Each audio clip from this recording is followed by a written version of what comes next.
What's up, Big Bear Nation? Welcome back to the homestead.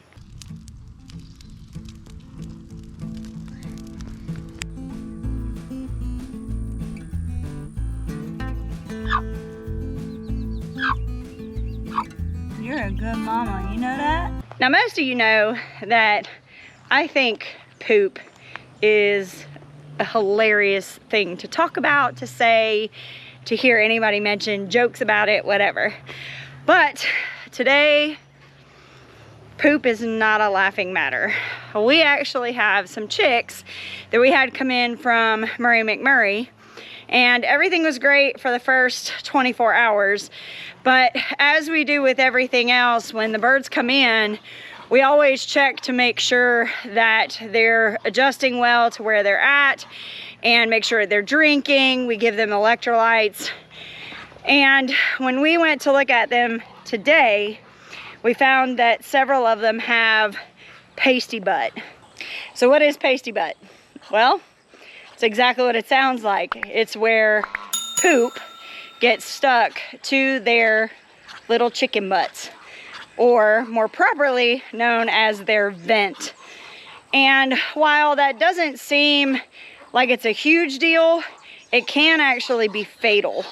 And so what you want to do is when you get your chicks, you want to be paying attention to that, because if it gets completely closed up, then they're not able to get rid of their poop and they can die. So pasty butt is pretty easy to fix.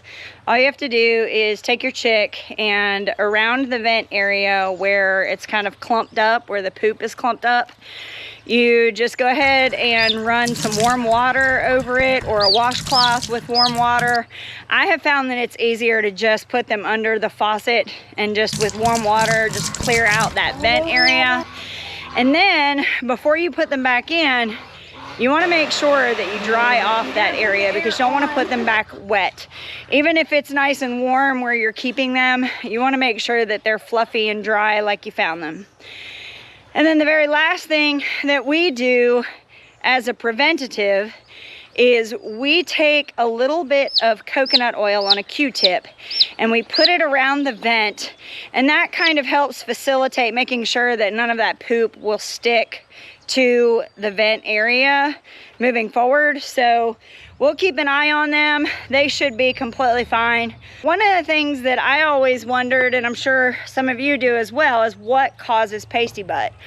Well, for one, it happens a lot with chicks coming from a hatchery, because there's a lot of stress of them being picked up, put in a box, tossed around, brought to a new environment, and then, you know, getting used to the new setup. That can cause stress, and that can cause the pasty butt.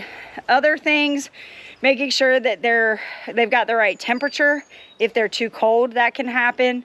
Also, if they're not getting enough water, we like to actually give them water and electrolytes, because it gives them the option for both and kind of boosts up their immune system. And then just making sure they're not overheated. Some people still use heat lamps, and if it's too hot, that can also cause stress, which then in turn will give them pasty butt. And I know the first time that I saw pasty butt on my chick, I just about freaked out, because it can look pretty bad. Like, you can look at the backside of the chick and it literally looks like, almost like the backside of them is just deteriorating, or it's like necrotic, and that can be really gross and kind of scary. But I'm hoping after you've seen this video, you'll know exactly what you're looking at and how to take care of it and even prevent it. Thank you for stopping by the Big Bear Homestead. God bless, and have a nice day.